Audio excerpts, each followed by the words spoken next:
Assalamualaikum warahmatullahi wabarakatuh. Alhamdulillahi rabbil alamin alladzi an'amana bi ni'matil iman wal islam. Asyhadu an la ilaha illallah wahdahu la syarikalah wa asyhadu anna Muhammadan abduhu wa rasuluh. Allahumma salli wa sallim wa barik ala nabiyyina Muhammadin wa ala alihi wa ashabihi ajma'in, amma ba'd. Jamaah sekalian yang saya hormati, marilah kita mulai kajian kita pada pagi ini dengan membaca basmalah. Bismillahirrahmanirrahim. Salah satu buku yang saya tulis adalah Panduan Masuk Surga. Mau masuk surga? Ya. Buku ini perlu dibaca.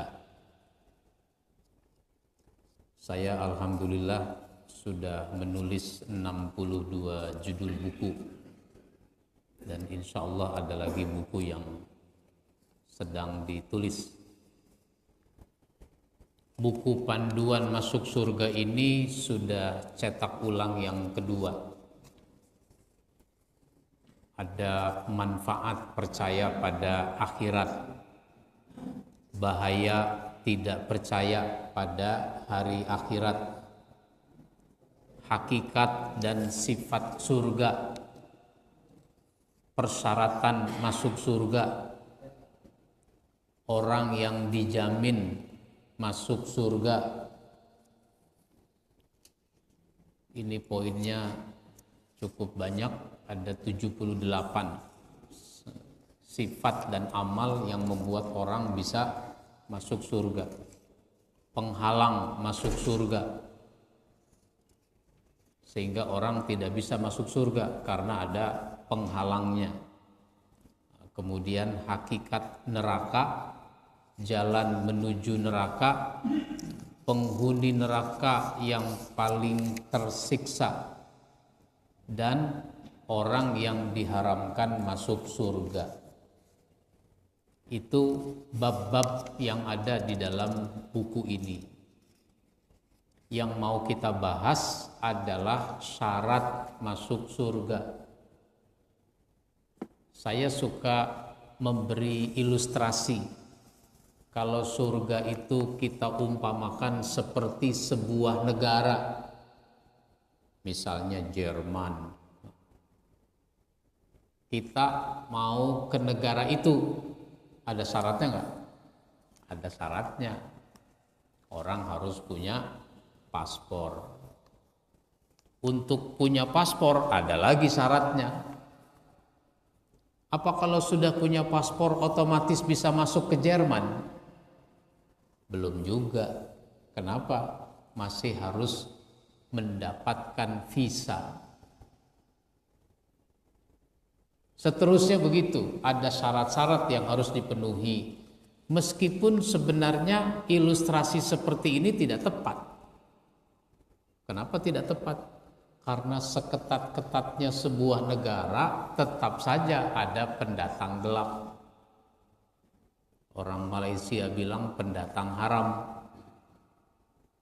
Ada aja tuh pendatang gelap di suatu negara, meskipun negara itu begitu ketat. Tapi kalau surga nggak ada pendatang gelap. Yang masuk surga adalah orang yang memenuhi syarat, terseleksi dengan ketat. Jadi hanya yang memenuhi syarat yang bisa masuk ke dalam surga. Kalau begitu apa saja syaratnya untuk masuk surga ini? Nah, di buku ini saya menyebutkan ada 4 syarat untuk bisa masuk surga. Yang pertama adalah iman dan amal soleh. Iman dan amal soleh. Maka yang kafir nggak bisa masuk surga.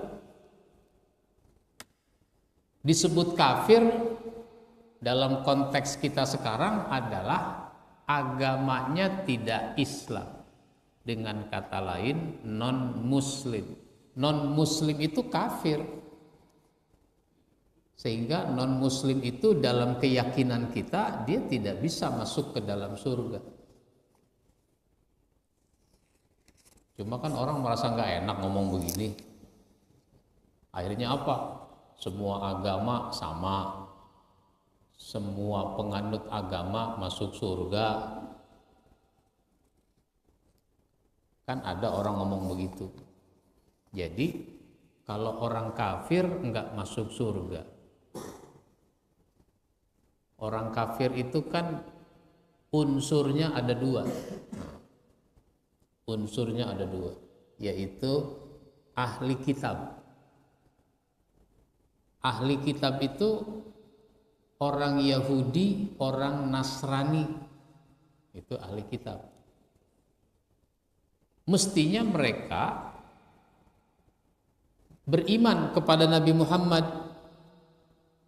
tapi ternyata mereka tidak mau beriman kepada Nabi Muhammad. Akhirnya mereka ngutak-ngatik Alkitab yang sudah diturunkan kepada mereka untuk membenarkan ketidakyakinan mereka kepada Nabi Muhammad itu. Yang kedua adalah orang musyrik, orang-orang yang menuhankan selain Allah. Kalau orang Yahudi, orang Nasrani, sebenarnya dia menuhankan Allah gitu. Cuma karena Nabi Muhammad, mereka nggak terima Nabi Muhammad sebagai Nabi dan Rasul. Karena yang mereka punya mau, yang jadi Nabi, yang jadi Rasul sesudah Nabi Isa itu dari kalangan mereka. Ternyata Muhammad, mereka nggak terima itu. Jadilah mereka kafir. Innalladzina kafaru min ahlil kitabi wal musyrikina fi nari jahannam. Itu dia. Surah Al-Bayyinah itu. Sesungguhnya orang-orang kafir dari kalangan ahli kitab dan orang musyrik di dalam neraka jahannam. Jadi orang itu kalau mau masuk surga dalam hidup ini dia mesti beriman kepada Allah, kepada Rasul, dan seterusnya yang sudah terangkum dalam rukun iman. Maka rukun iman itu harus dipahami dengan baik. Nah, iman itu tidak cukup hanya dengan pernyataan.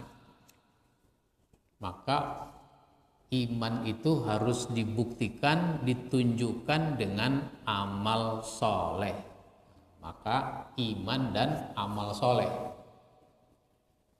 Iman dan amal soleh ini seperti dua sisi mata uang.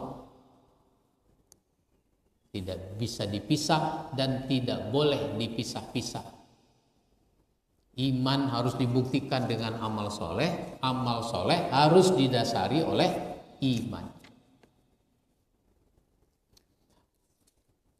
Kalau tidak, maka nanti dia sama seperti orang munafik yang disebutkan pada surat Al-Baqarah ayat 8. Minan nasi may yaqulu amanna billahi wa bil yaumil akhiri wa ma hum bimu'minin.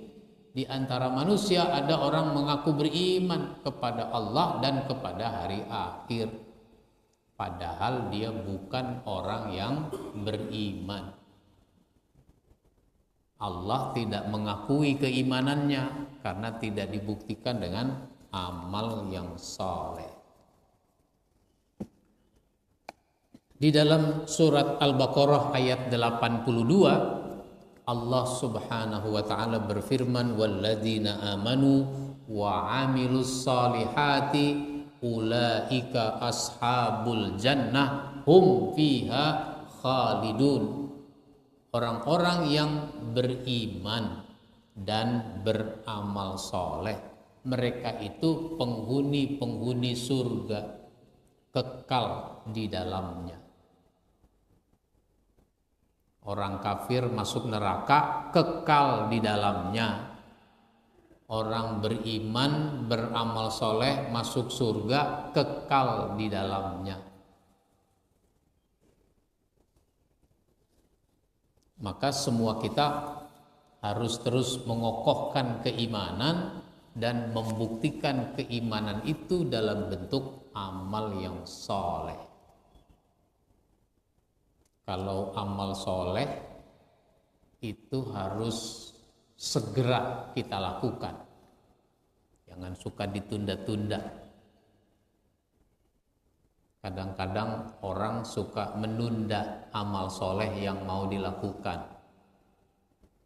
Ketika pagi dia merasa masih ada sore. Ketika sore dia merasa masih ada besok.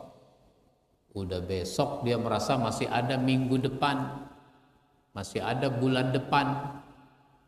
Masih muda dia merasa masih ada tua. Udah tua masih merasa muda. Ada nggak yang begitu?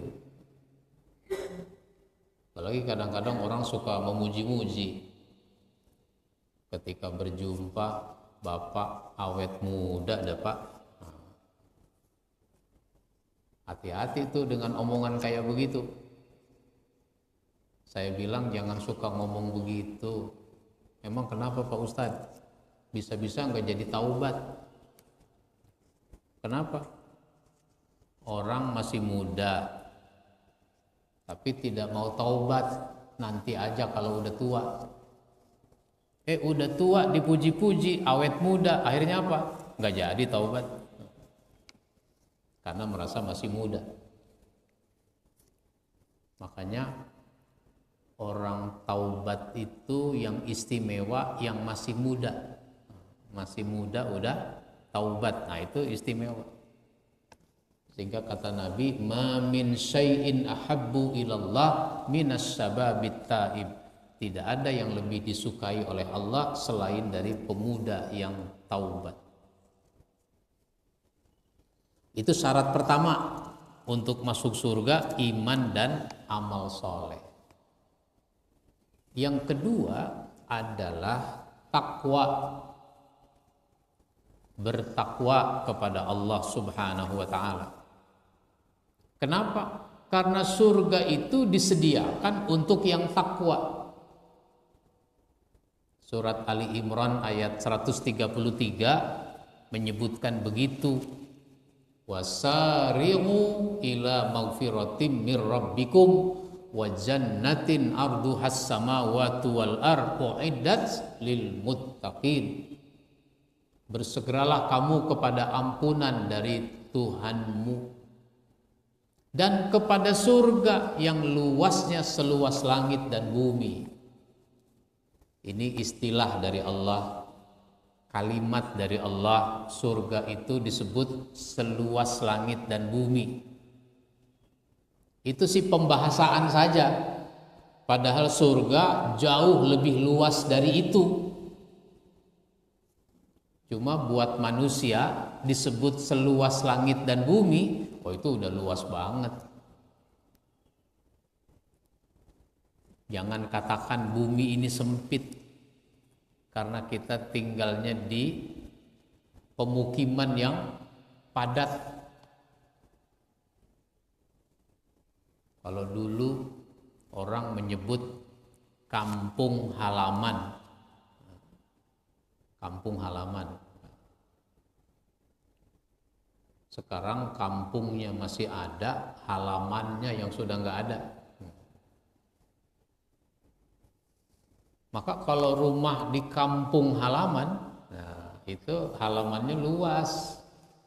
Ada halaman depan, ada halaman belakang, ada halaman kanan, samping kanan, ada yang samping kiri. Gitu kalau dulu rumah.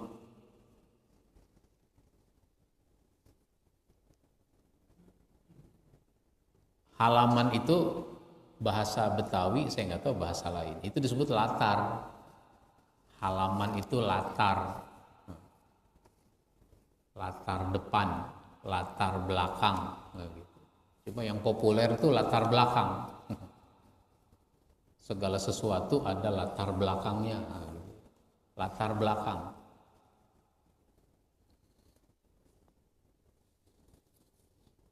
Jadi surga itu sebenarnya sangat luas. Tidak terbayangkan luasnya.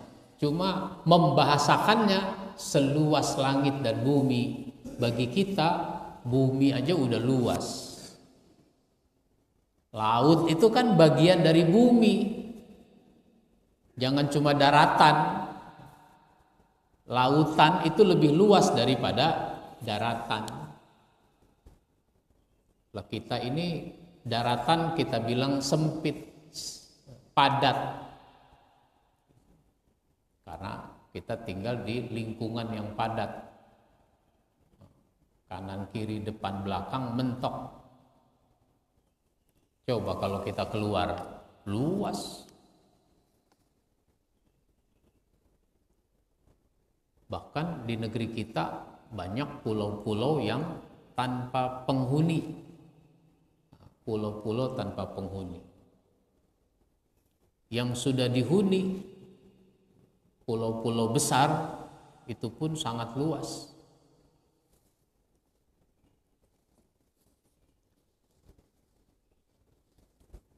Kalau kita berada di Eropa misalnya, naik pesawat itu ke berbagai negara udah 2 jam, 1 jam, 1,5 jam, wah itu sudah melewati berapa negara tuh.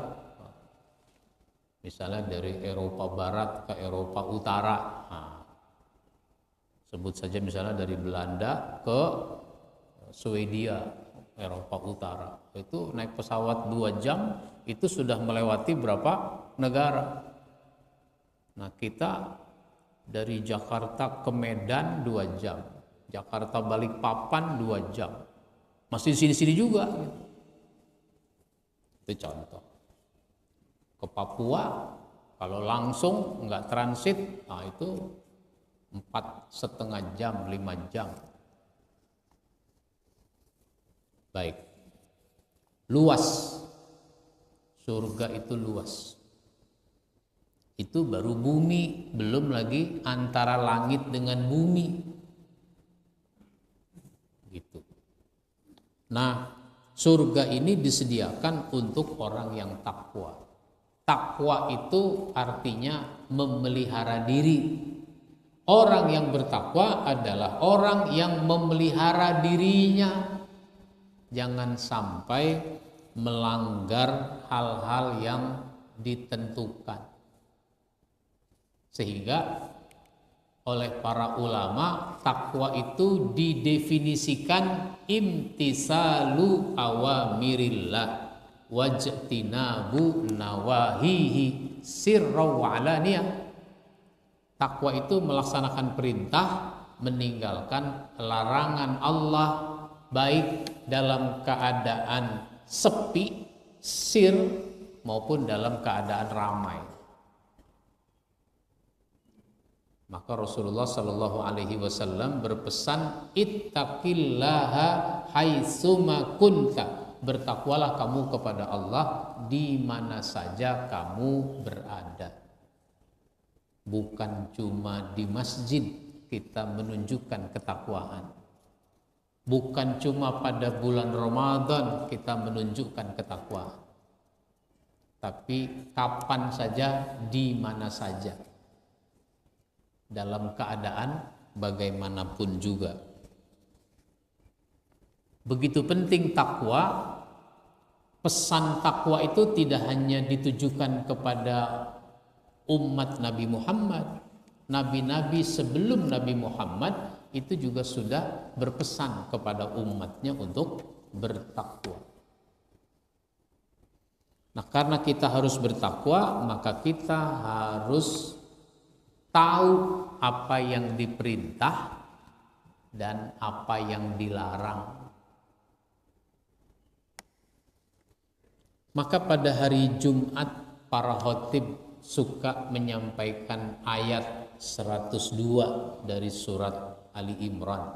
Ya ayyuhalladzina amanu taqullaha haqqa tuqatih wa la tamutunna illa wa antum muslimun.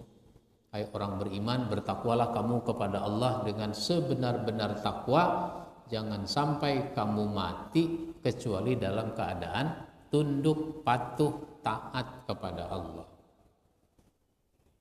Ketika turun ayat ini, sahabat-sahabat itu resah. Sahabat-sahabat itu gelisah.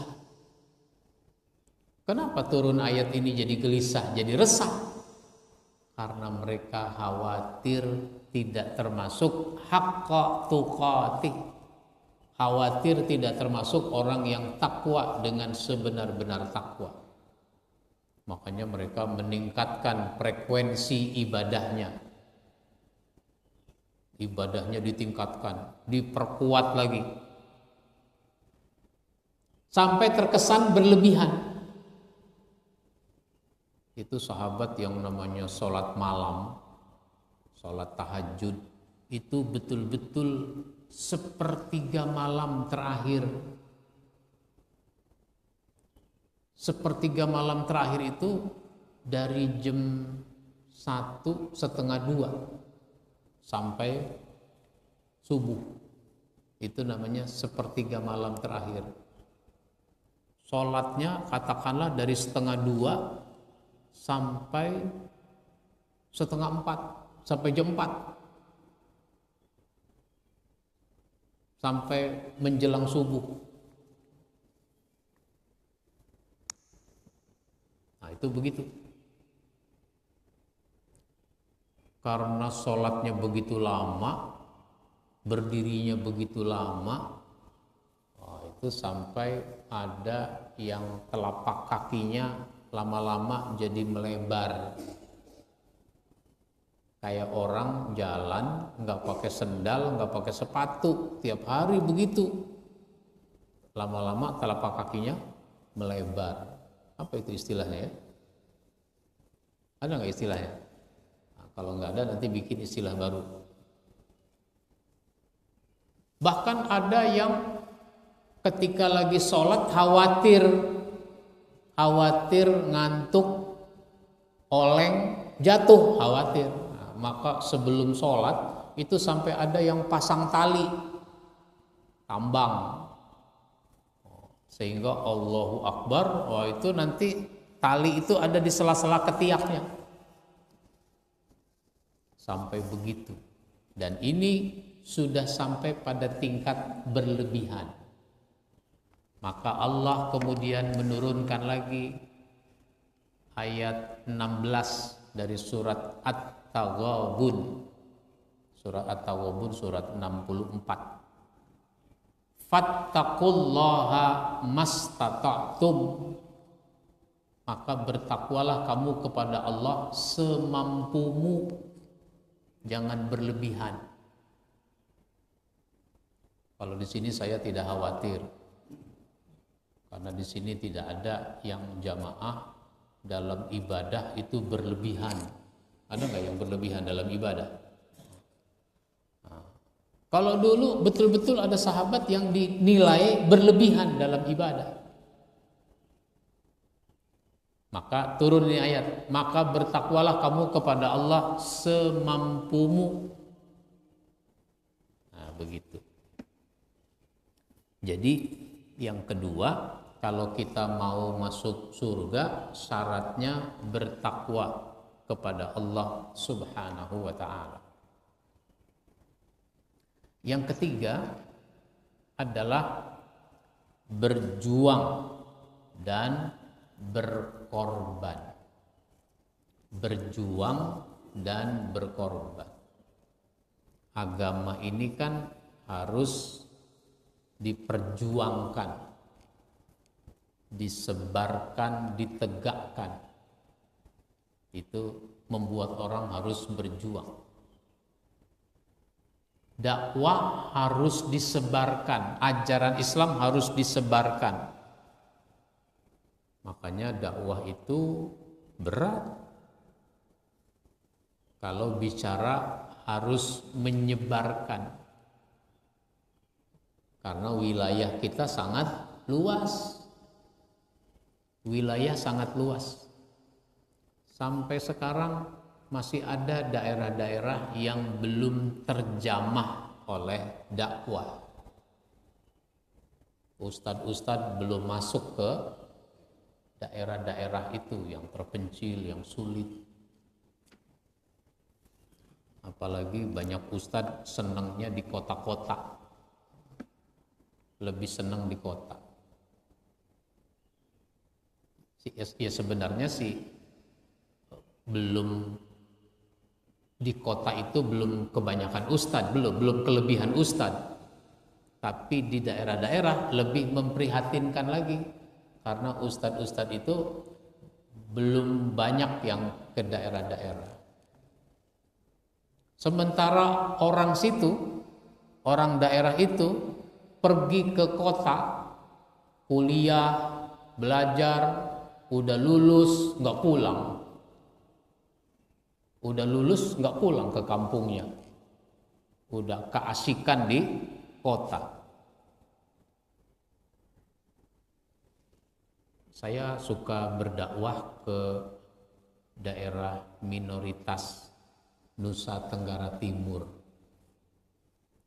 Saya lakukan pelatihan khotib, pelatihan dai untuk orang-orang sana dengan harapan mereka nanti bisa berdakwah. Salah satu daerah yang saya datangi itu namanya TTS, Timur Tengah Selatan. Itu acaranya di satu kampung, nama desanya adalah Uwelet, kecamatannya Amanuban Timur. Nah, saya bikin pelatihan di situ. Ada seorang peserta yang dia sudah biasa berkhutbah juga di desanya. Bertanya, Pak Ustadz, kalau saya menjadi khotib sekaligus menjadi muazin, boleh nggak Pak Ustadz?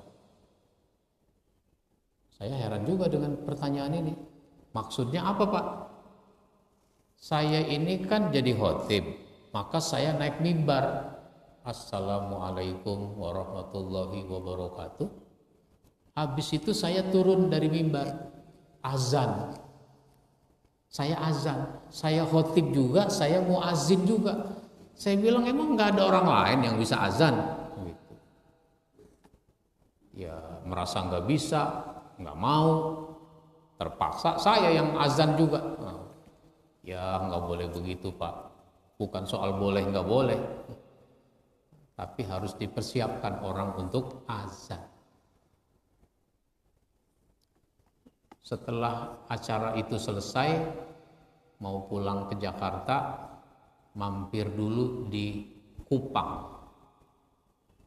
Di Kupang ada seorang ustadz yang saya pernah berjumpa dalam rombongan umroh sekitar 8 tahun yang lalu. Itu umroh undangan dari Raja Salman. Itu diundang untuk umroh secara gratis. 1.000 orang dari seluruh dunia, 70 orang dari Indonesia. Saya termasuk di dalamnya. Nah, itu namanya Pak Ja'far, Ustadz Ja'far. Saya mampir ke rumahnya. Terkejut juga dia, saya mampir tanpa pemberitahuan, tanpa ngasih tahu. Nah, dia bertanya, dari mana Pak Ustadz?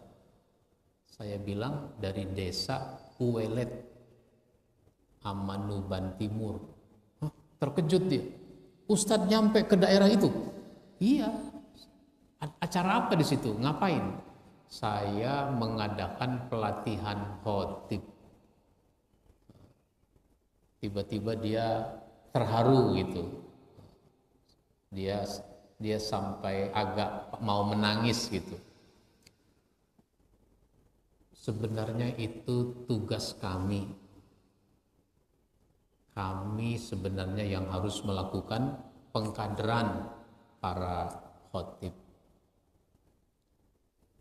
Sebenarnya yang muda-muda sudah kami sekolahkan, dikirim ke pesantren, dikuliahkan di Jawa, di Makassar.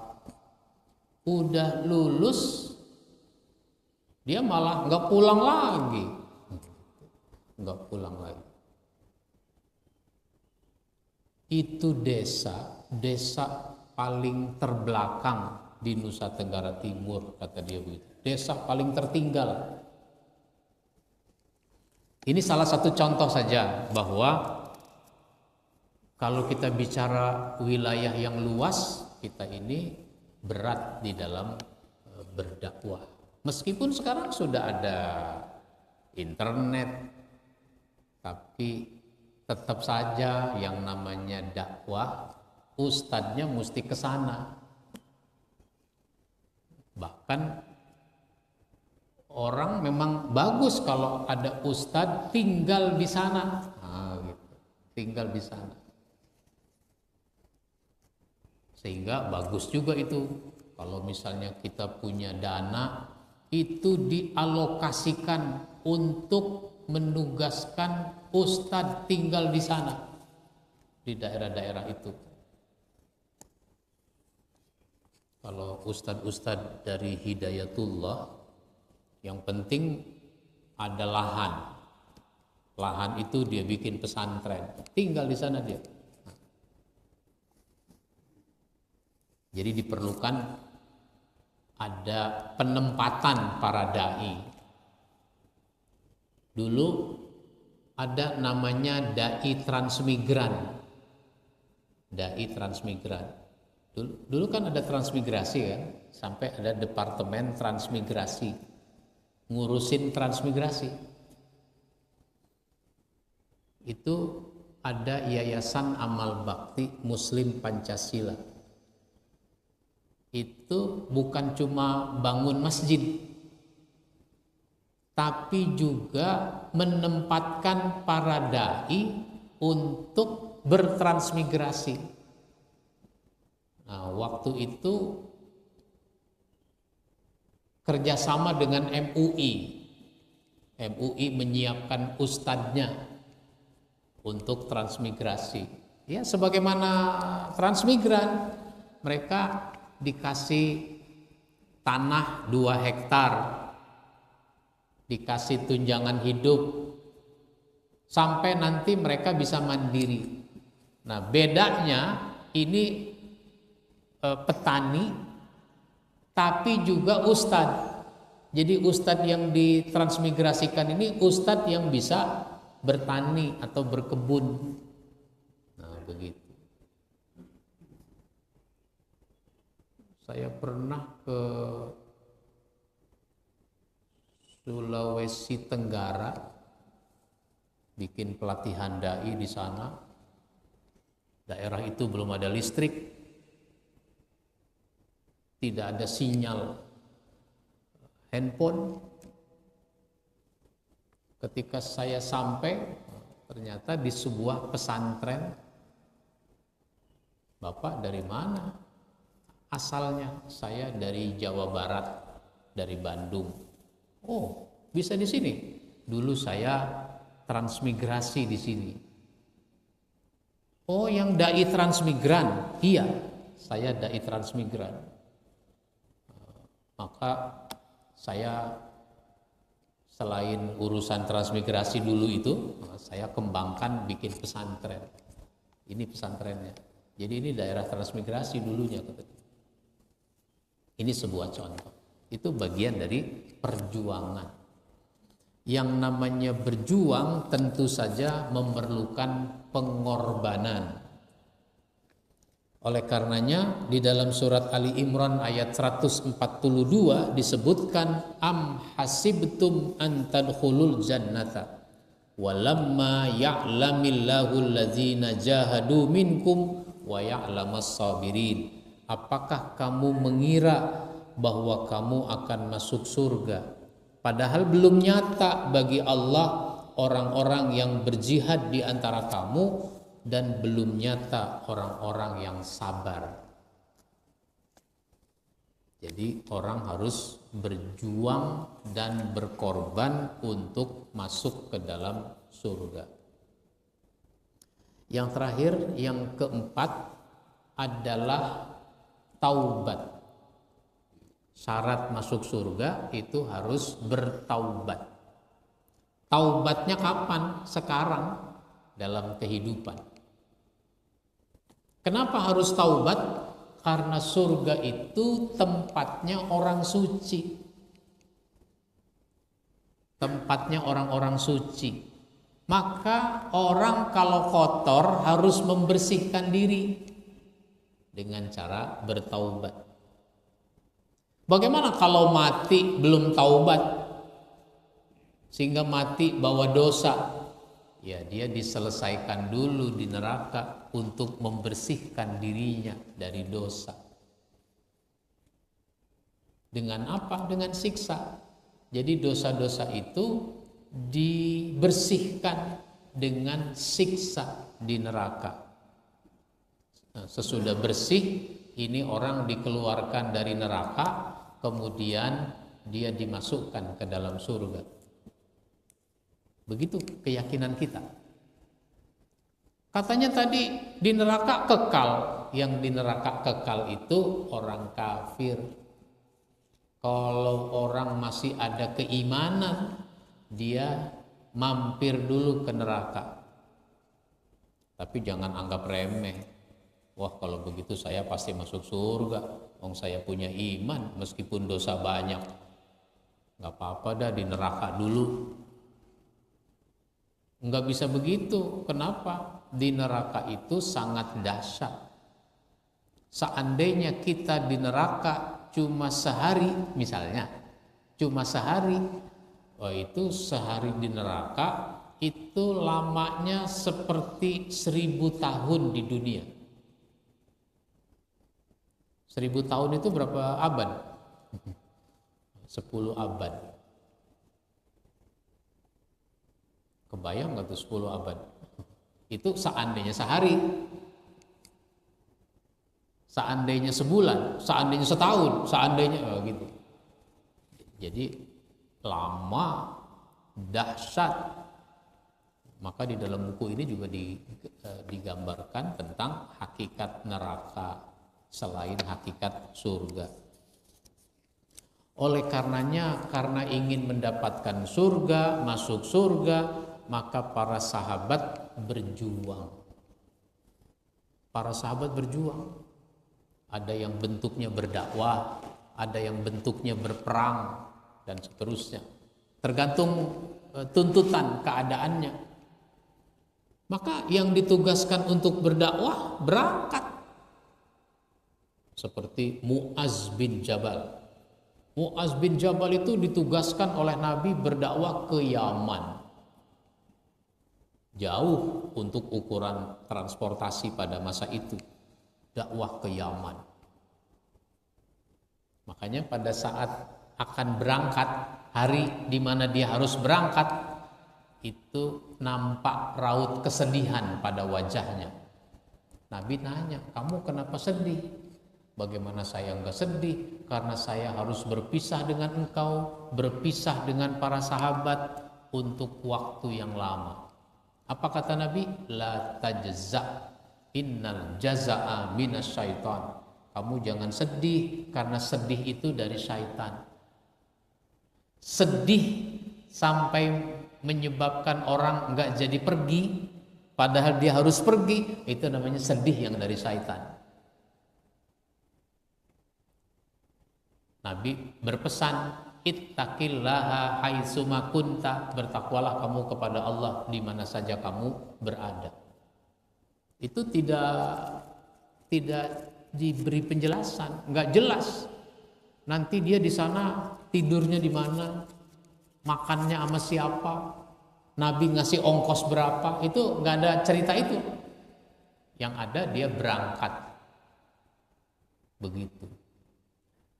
Ada lagi yang berperang. Misalnya Hanzalah, seorang sahabat namanya Hanzalah.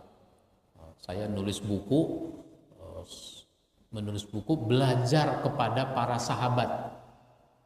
Belajar kepada sahabat itu cerita singkat, satu sahabat 3-4 halaman, 3,5-4 halaman, sehingga 50 sahabat ini ceritanya 200 halaman. Sekarang alhamdulillah sudah 3 jilid, jadi 150 sahabat. Hanzalah itu pengantin baru. Nah, katakanlah kalau kayak kita, itu hari Ahad pagi menikah, resepsi sampai sore, malam istirahat. Dia melakukan hubungan dengan istrinya pada malam itu, terus tidur. Dini hari terdengar suara gaduh, terbangun dia. Ketika terbangun, wah ini kayaknya mau ada perang. Maka dia pun membangunkan istrinya. Istrinya bangun. Kamu dengar suara apa itu? Suara begitu kayaknya mau perang ini. Nah, kalau zaman sekarang tuh ada sirene gitu. Nah, sirene itu kan nada suaranya juga beda-beda. Kayak ambulan tuh. Ambulan itu nada suaranya beda-beda. Ada ambulan bawa orang sakit, ada ambulan bawa orang mati. Itu nada ambulannya beda-beda suaranya. Kita nggak bisa ngebedain, kan gitu aja masalahnya. Nah, saya mau ikut perang. Berangkat dia perang, ambil perkakas perang, berangkat. Dia terjun dalam kecamuk perang sampai kemudian dia meninggal, mati syahid. Diinfokan kepada Nabi, ya Rasul, Hanzalah syahid. Rasul terkejut, Hanzalah ngikut perang? Iya. Lah, dia kan pengantin baru. Iya. Ayo cari jenazahnya. Dicari jenazahnya. Rasul jalan, cari. Rasul melihat ada malaikat berkerumun. Ada apa ini malaikat berkerumun? Nabi dekati. Sahabat-sahabat bisa jadi nggak melihat malaikat. Rasul melihat malaikat berkerumun. Didekati, ternyata malaikat itu sedang memandikan jenazahnya Hanzalah. Padahal orang mati syahid nggak dimandikan nggak apa-apa. Ya, orang di Palestina kita nilai mati syahid, sehingga nggak dimandikan nggak apa-apa. Kalau mau dimandikan, waduh, udah berapa orang tuh yang meninggal? 23.000 ya, 23.000. Bagaimana memandikannya? Airnya aja nggak ada. Tayamum boleh. Nah, itu kenapa dimandikan oleh malaikat? Karena Hanzalah itu habis berhubungan dengan istrinya, belum mandi lagi, langsung berangkat. Mungkin dia lupa kalau dia dalam keadaan junub, maka dimandikan oleh malaikat. Ini contoh orang tuh berjuang. Nah, sekarang kita mau terlibat dalam perjuangannya dalam bentuk apa? Surga itu buat orang-orang yang berjuang dan berkorban. Baik, ini yang saya sampaikan. Silahkan ada yang mau menyampaikan pertanyaan.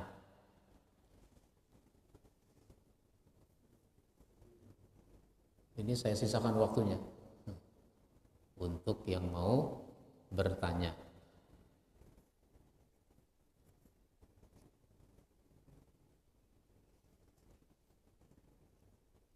Nggak ada?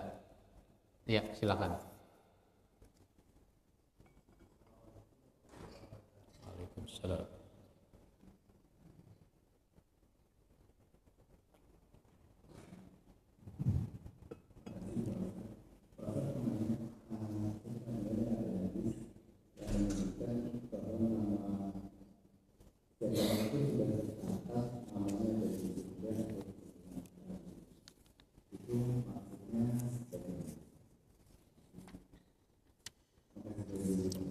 Baik.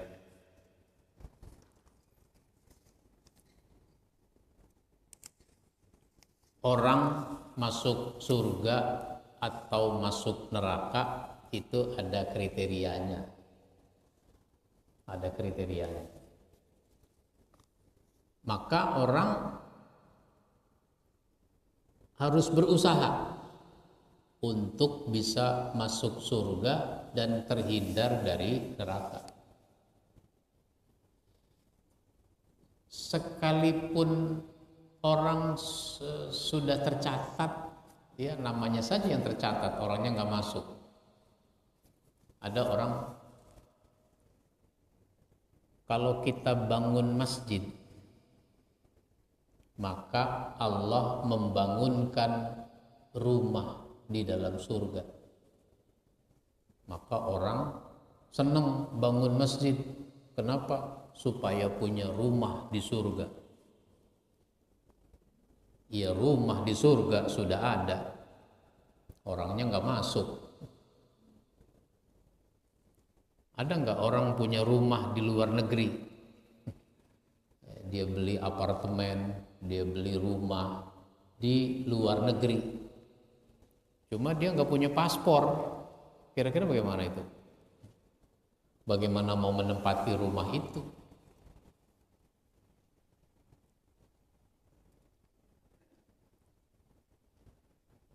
Oleh karenanya orang harus memenuhi standar untuk bisa masuk ke dalam surga. Memenuhi standar. Kalau tidak, namanya sudah tercatat tapi orangnya tidak masuk. Mirip-mirip juga itu.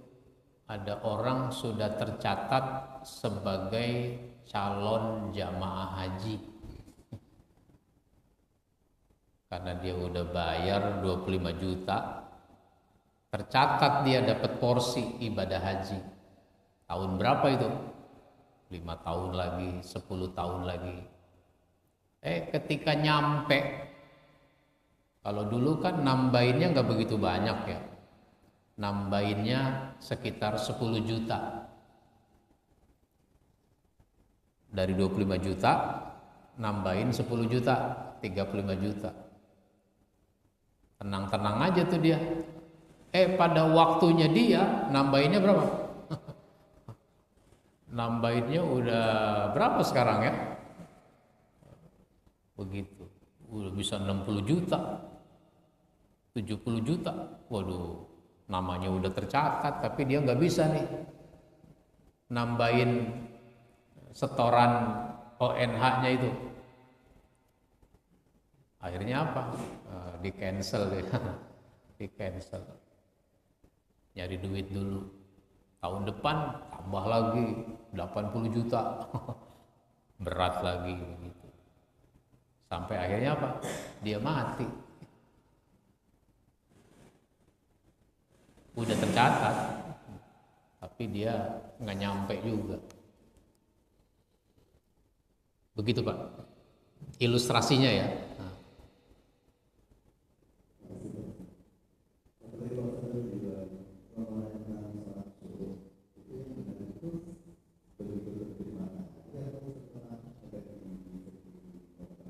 Ya, sholat syuruk itu kan sesudah terbit matahari. Jangan pas terbit, tapi sesudah terbit. Maka lebih utama ketika dia sudah agak tinggi, 10 menit kemudian misalnya. Yaitu sih soal perbedaan pendapat Ya, 5 menit kemudian boleh, 10 menit kemudian silakan. 15 menit bagus. Begitu. Baik. Ada lagi? Nah, Allah Subhanahu wa taala tidak mengumumkan kita ini dicatat di mana. Allah tidak umumkan begitu. Maka Allah sebutkan kriterianya. Yang tadi itu diantaranya ya beriman, beramal soleh. Makin banyak amal soleh, makin enak dia di dalam surganya. Makin rusak dia, makin tidak enak di nerakanya. Makanya disebutkan misalnya tentang orang munafik, innal munafiqina fid darkil asfali minan nar. Sesungguhnya orang munafik itu di neraka yang paling bawah. Neraka paling bawah itu kalau ibarat api itu di bara api. Kalau gunung meletus mengeluarkan lahar panas itu kemana-mana kan? Kemana-mana. Ada yang ke sebelah sana, sebelah gitu, menyebar. Kalau di dalam Gunung Merapi itu, yang udah menyebar aja panas, orang harus menjauh sekian kilometer. Bagaimana kalau yang di dalam Gunung Merapinya? Nah, orang munafik itu kayak begitu tuh. Nanti dia di bara apinya. Dahsyat luar biasa. Maka kajian ini menjadi penting agar kita tahu apa yang harus kita lakukan dan apa yang harus kita jauhi. Sehingga di dunia ini kita sudah berusaha untuk masuk ke dalam surga dan menjauhi neraka. Itu di dunia ini. Jangan bilang apa? Oh, surga neraka mau urusan nanti. Nanti itu masuknya, usaha untuk masuk itu dari sekarang. Bukan urusan nanti. Nah, itu yang kadang-kadang orang anggap remeh. Gampang masuk surga. Kata Nabi, man qala la ilaha illallah fi akhirih dakhalal jannah. Siapa yang bisa mengucapkan la ilaha illallah di akhir hidupnya masuk surga. Ya benar yang Nabi katakan. Tapi kita tidak boleh salah paham, anggap remeh. Masuk surga mah gampang, pokoknya nanti kalau mau mati ucapkan saja la ilaha illallah. Enggak segampang itu juga. Kenapa? Karena Nabi sudah membuktikan ada pamannya diajak mengucapkan la ilaha illallah, tapi dia nggak bisa. Padahal dia orang Arab. Udah gitu yang ngajarin, yang membimbing Nabi, nggak juga.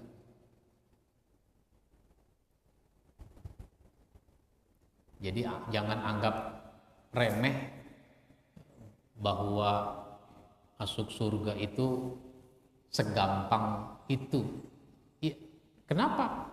Itu segampang pemahaman kita.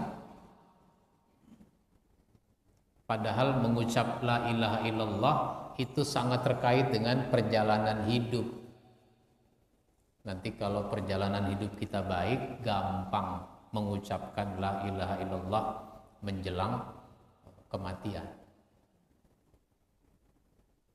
Baik. Begitu juga tadi, surga mah saya pasti. Orang saya punya iman. Ya tapi kan neraka dulu, nggak apa-apa, paling cuma sebentar. Dulu sahabat nanya, ya Rasul, neraka itu kan api. Iya, panas, tentu. Seberapa panas itu api neraka? Apa kata Nabi? Narukum hadhihi juz'un min sab'ina juz'an. Apimu yang ada di dunia ini itu baru satu bagian dari 70 bagian panasnya api neraka. Api di dunia ini kalau dikumpulkan jadi satu, itu baru satu bagian. Pernah api dunia dikumpulin jadi satu? Dia terpencar di mana-mana. Ada api dari cerobong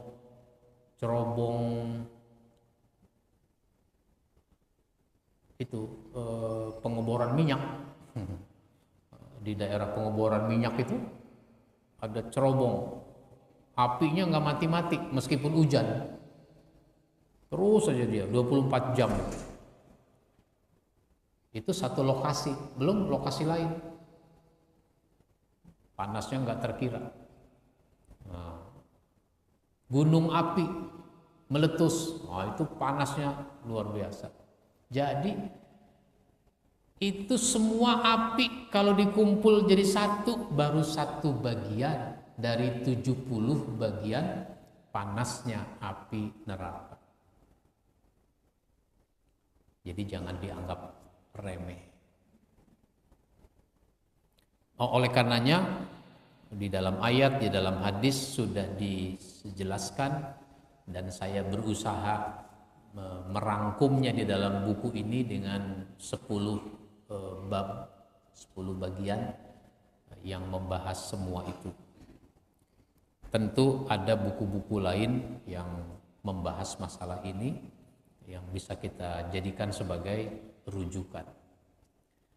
Baik, ada lagi? Mudah-mudahan bermanfaat apa yang kita bahas.